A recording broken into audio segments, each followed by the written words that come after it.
because he broke the law. No, Chris. It's because he's a big that likes fried food, and that's why they're going after him, because he's, a real American like that. Okay. Hey. Hi. Oh, good morning, Karl Frisch. Good morning. Talk about a crappy meal. Yeah.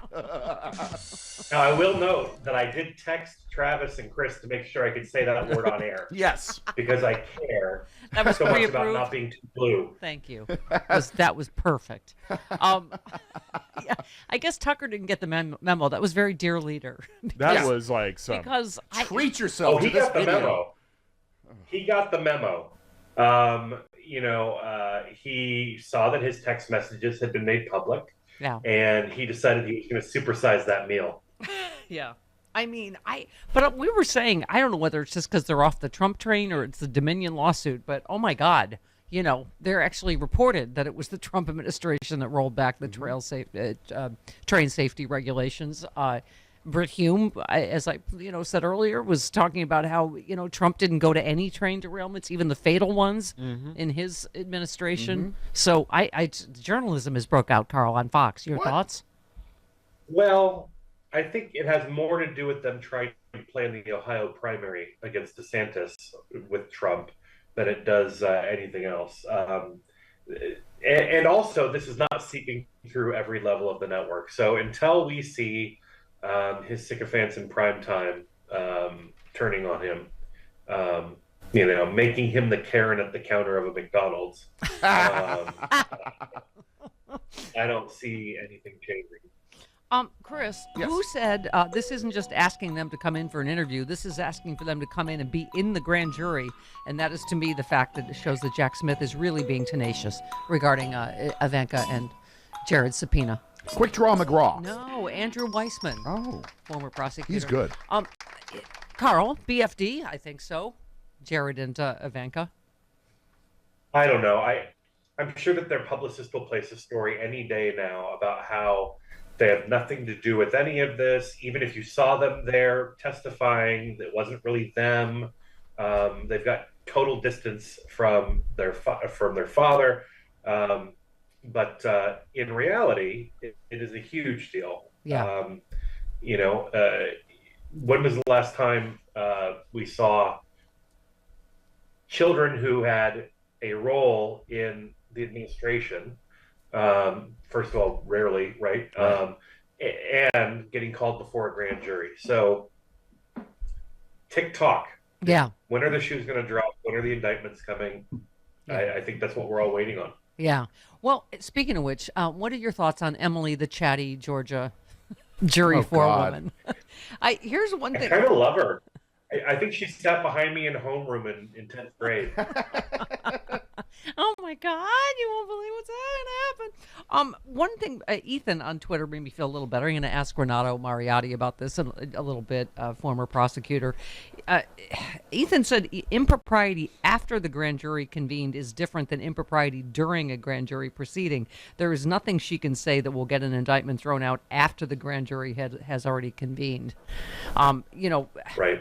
Most legal experts are saying, she hasn't done any real damage, but I know all of us are like our sphincter snapshot. We're like, no, stop talking. Right. Yeah, and if you are going to talk, you better share some good stuff. Right. Yeah. You make it good. I want the actual tea, not just like a sip. Yeah. I worry anytime we see something out of the ordinary like this, but I think out of the ordinary is to be expected at this point, and they've wrapped up their work. So hopefully that won't have any impact. The information she has shared is very interesting, though. I'm dying to find out who the dozen or so people who the recommended indictments were for, some of which apparently we've not considered before. So We'll see. Yeah. Also, we haven't considered the witch factor. Charlie Kirk warns us that she may, in fact, Did you see this yesterday? She may, in fact, be a witch. This is so... I guess he's so weird. This is like the weirdest thing I've ever heard. Karl, please. Karl, have a helping, won't you? I apologize. She just might be going rogue. It also makes you wonder if the process of selecting jurors are skewed or corrupted in some way. I mean, don't they do background checks? I mean, should someone who is engaged in Witchcraft, probably not be the person you put on CNN. Not an exaggeration, not hyperbole.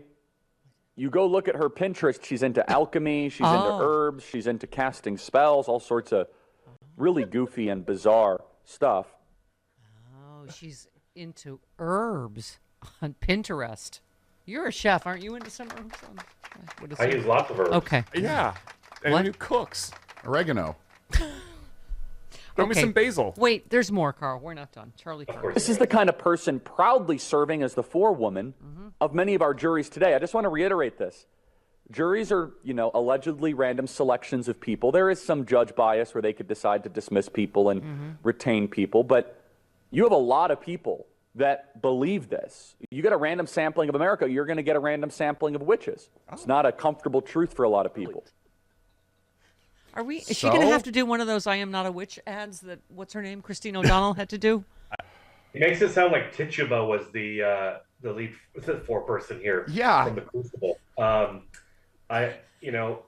This is just nuts. I did not see this curveball coming. Wait, okay, this is one long. last I one. apologize. This is a little bit long, but it's worth it. All right, hang on. Here we go. Some people are emailing us, Charlie, don't make fun of witches. They have a lot of power. That's not true. They do not have a lot of power, but they do have some, if they're really into it, I do believe there's some very dark spiritual implication dynamics here. And look, I've encountered witches before. When I was once speaking, this is not a joke, when I was once speaking at Legacy Church in Albuquerque, New Mexico, in the land of enchantment, which is, in my opinion, the most outwardly pagan state remaining in America. A lot of great Christians, but there's a lot of weird witchcraft that happens in New Mexico.